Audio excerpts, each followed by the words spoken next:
యథార్థవంతుడును నమ్మకస్తుడు. నోవహు తన దినముల్లో నిందారహితుడిగా కనపడుతున్నాడు. దేవుడు చూసినప్పుడు ఈ తరం అంతట్లో, భూమి మీద అంతట్లో చూసినప్పుడు నోవహు ఒక్కడే అని రాయబడింది. నోవహు ఒక్కడే యథార్థవంతుడు, నిందారహితుడు అంట. నింద వేయటానికి కూడా అసలు దొరకట్లా, ఏం నింద దొరకట్లా ఆయన మీద వేయటానికి.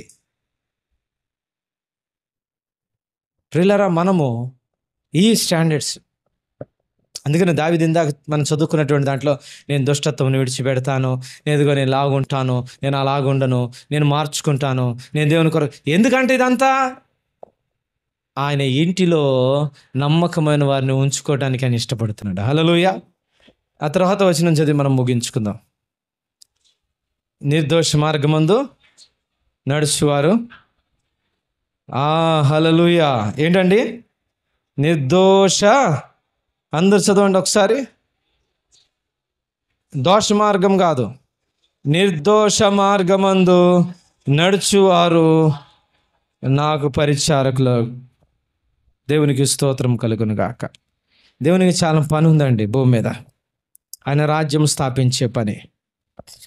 దేవునికి ఇక్కడ పని ఉంది. ఆయన రాజ్యం స్థాపించే పనిలో ఆయన పరిచారకులుగా ఉండదగిన వారు ఎవరు? ఎలా ఎన్నుకుంటున్నాడంట? నిర్దోషులుగా ఉన్నటువంటి వారు, దోషం లేకుండా ఉన్నటువంటి వారు. కనుక మన పరిశుద్ధత కాపాడుకోవటం ఖచ్చితమైన విషయం.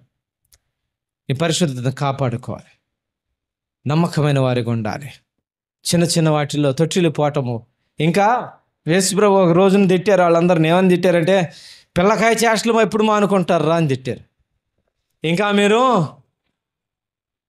పిల్లకాయల ఆటల్లానే ఉంది మీ భక్తి అంతా కూడా.